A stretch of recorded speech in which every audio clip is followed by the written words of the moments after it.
जय श्री कृष्ण, जय माताजी અને પ્રણામ બધાને। તો કેમ છો તમે બધા? તો આજે આપણે એકદમ સરસ સોફ્ટ અને મોઢામાં મૂકતા જ ઓગળી જઈને એવો દાણેદાર સિંગ પાક બનાવશું। જો આ એકવાર તમે સિંગ પાક બનાવી લીધો ને તો બધા એમ જ કહેશે કે સિંગ પાક તો તમારો જ। અને આ સિંગ પાકમાં આપણે એકદમ સરસ ચાસણી કેવી રીતના લેવી અને પરફેક્ટ માપ સાથે જ બધું સરસ બતાવેલું છે। અને આમાં આપણે એક વસ્તુ એવી સરસ ઉમેરવાની છે જેથી કરી આપણો સિંગ પાક એકદમ સરસ મોઢામાં મૂકતા જ ઓગળી જાય ને એવો બનશે। તો ચાલો બનાવવાની શરૂઆત કરી લઈએ। તો અહીંયા મેં 2 વાટકા સિંગદાણા લીધા છે અને 1 વાટકો ખાંડ લીધી છે। આપણે પરફેક્ટ માપ સાથે બનાવવાનું છે એટલે 2 વાટકા સિંગદાણા હોય એટલે 1 વાટકો તમારે ખાંડ લેવાની છે। ત્યાર પછી આપણે સિંગદાણાને એક કઢાઈમાં સરસ શેકી લઈશું। આપણે એકદમ સરસ ધીમા તાપે સિંગદાણાને શેકવાના છે જેથી કરીને આપણા સિંગદાણા બળી ન જાય। જો આપણા સિંગદાણા બળી જશે ને તો જ્યારે આપણે ફોટા ઉતરશું ત્યારે તે કાળા લાગશે, જેથી કરીને આપણો સિંગ પાક પણ કાળો લાગશે। આપણે એકદમ સરસ ધીમા તાપે બધા જ દાણાને આવી રીતના સરસ શેકી લેવાના છે। ત્યાર પછી વચ્ચે આપણે જો આવી રીતના ચેક કરી લેવાનું છે કે ફોતરા ઉતરી જાય છે કે નહીં। તો આપણે એકદમ સરસ ફોતરા ઉતરી જાય છે અને 2 ભાગ પણ થઈ જાય છે તો આપણા સિંગદાણા સરસ શેકાઈ ગયા છે। હવે આપણે એક થાળીમાં લઈ અને તેને ઠંડા થઈને ત્યાર પછી આપણે આ બધા જ આવી રીતના ફોતરા ઉતારી લઈશું। જો આવી રીતના બધા જ સરસ ફોતરા ઉતારી અને સિંગદાણાને આપણે એકદમ સરસ ચોખ્ખા કરી લેવાના છે। અને હા, તમે આ બધા વિડીયો કયા સિટીમાંથી જોવો છો ને તે કોમેન્ટમાં જરૂરથી જણાવજો અને તમને આ રેસીપી કેવી લાગે છે ને તે પણ જણાવજો।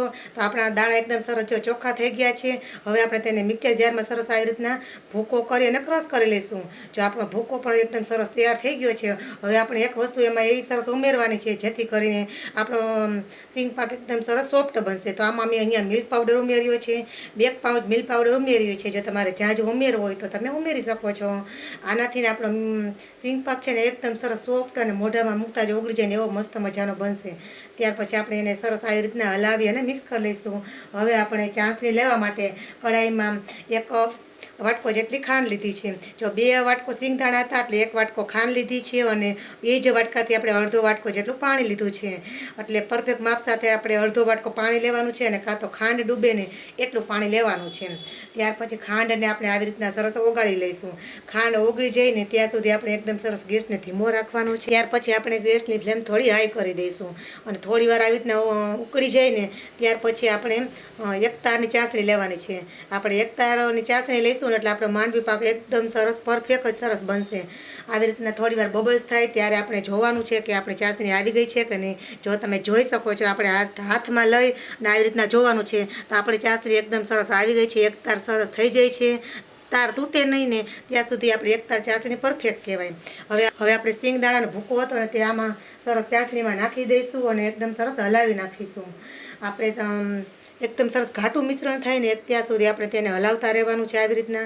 ત્યાર પછી એકદમ સરસ ઘટ થઈ જાય ને ત્યારે નીચે ઉતારી અને એક પ્લેટમાં આપણે થોડું ઘી લગાવી અને આ મિશ્રણને સરસ પાથરી દેવાનું છે।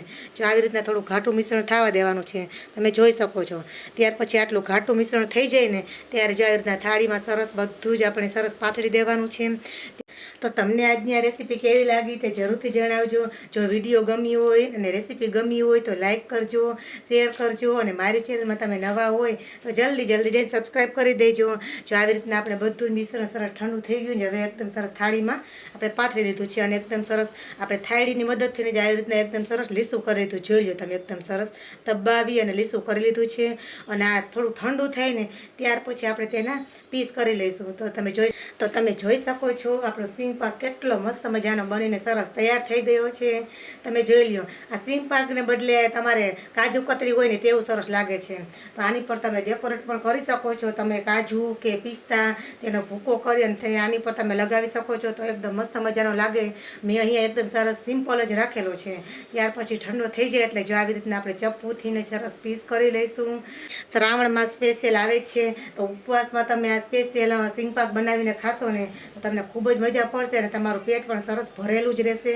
તો જો આવી રીતના મેં બધા જ માં સરસ આવી રીતના પીસ કરી લીધા છે।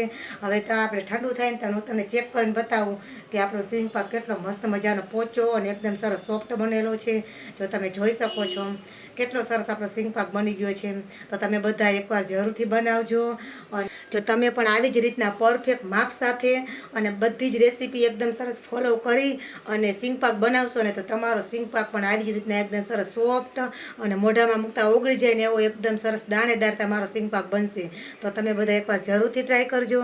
ચાલો ફરી પાછા મળીશું નવા વિડીયામાં નવી રેસીપી સાથે. ત્યાં સુધી બધાને જય શ્રી કૃષ્ણ, પ્રણામ અને જય માતાજી. આવજો.